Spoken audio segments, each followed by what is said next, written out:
तो केहन छी अहाँ सब। तो समस्त मिथिला के हमर प्रणाम। हमरा अहाँ के अपन पेज राजू झा पर स्वागत करै छी। तो आइ गाँव में भोज छै बुझलिए। तो जाइ छी भोज में, देखाब भोज के दृश्य पूरा, भोज के केना की होइ छै सिस्टम, खाना बनऽ वाला पूरा।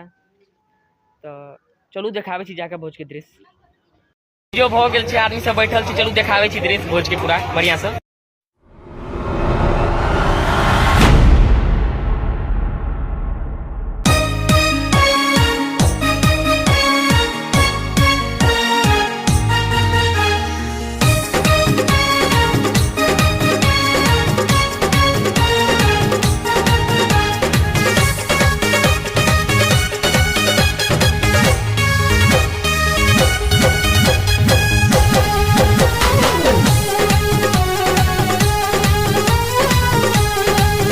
घोरी कहबे तू चंदा उतार उतार तोरा द देबो।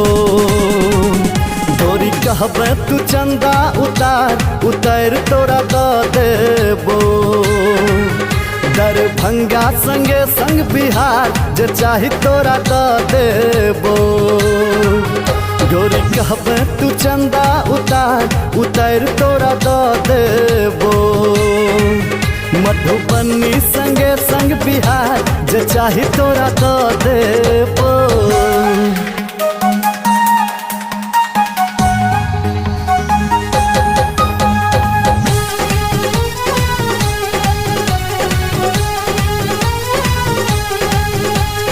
एबे जे गोरी हमर मिथिला में